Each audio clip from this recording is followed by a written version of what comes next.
Les 24 heures de la biodiversité, en fait, il faut savoir que c'est un événement qui est déjà, qui se produit depuis déjà plusieurs années sur le continent.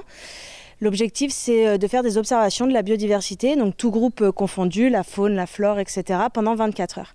Alors pourquoi 24 heures? Parce qu'il y a des groupes qu'on peut voir que la nuit. Donc, comme par exemple les chauves-souris. Hier, il y avait un atelier sur les chauves-souris. Donc on est resté dans le village à observer les chauves-souris jusqu'à 23 heures hier soir.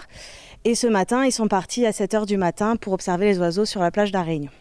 Donc l'objectif, c'est vraiment de proposer aux habitants de découvrir la biodiversité qu'il y a autour d'eux, de leur montrer aussi ce que c'est que le métier de naturaliste, de scientifique, comment on détermine des espèces, comment on met en place un protocole scientifique pour suivre la faune et la flore. Donc c'est un événement qui est ouvert à tous, aux familles, au grand public, mais aussi aux avertis, aux spécialistes. Donc il y a des ateliers un peu toute la journée qui sont accompagnés par des spécialistes. Donc on a un atelier sur les insectes, un atelier sur la flore, etc. Et donc c'est vraiment ouvert à tout le monde. L'objectif, c'est un peu d'impliquer les habitants dans l'observation de la biodiversité.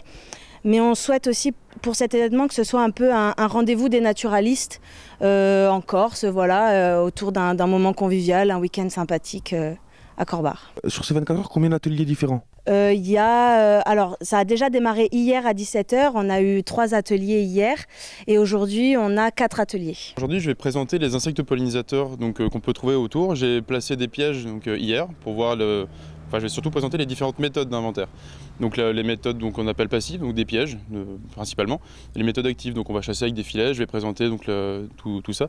Principalement les abeilles sauvages. Je travaille principalement sur ce domaine-là. Mais là, on regardera un peu tout ce qu'on peut trouver, des papillons, si on trouve des sauterelles, des choses comme ça, un peu tous les insectes qu'on peut trouver. Alors quels sont les objectifs de votre atelier?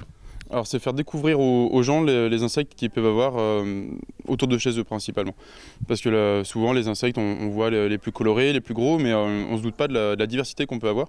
Donc là, ça va être de présenter un peu les insectes qu'on ne voit pas en général, qui sont cachés ou qui sont discrets. Et on peut imaginer aussi de montrer l'utilité de ces insectes pour l'écosystème. Oui, tout à fait. Beaucoup d'insectes sont souvent qualifiés de nuisibles et tout ça, mais ils ont souvent des rôles très importants. Par exemple, les guêpes sont souvent considérées comme dérangeantes parce qu'elles piquent, elles font mal, mais elles vont chasser une grande quantité de chenilles, de larves, de choses comme ça. Et au final, ce sont des insectes qui sont très importants même pour nous. Ce sont des auxiliaires qui sont assez utiles. Donc je vais essayer de présenter ça. On va essayer de faire une retransmission en direct avec des plongeurs qui vont réaliser un transect, c'est-à-dire qu'ils vont partir du bord de la plage, donc de 0 mètre, et partir dans une direction, donc nord, est, ouest, on va décider ensemble. Et si vous voulez, donc ils vont suivre un axe et essayer de repérer tout ce qui est faune, flore de chaque côté du transect, donc à portée à vue, donc si on a une bonne visibilité, donc tout dépendra de la météo, à droite et à gauche du transect. Et nous, avec les participants sur la plage, on notera toutes les espèces que l'on pourra déterminer à vue. Et quand les plongeurs reviendront, on analysera ensemble ce qu'eux ils ont vu et ce que nous on a pu déterminer à partir de la retransmission vidéo.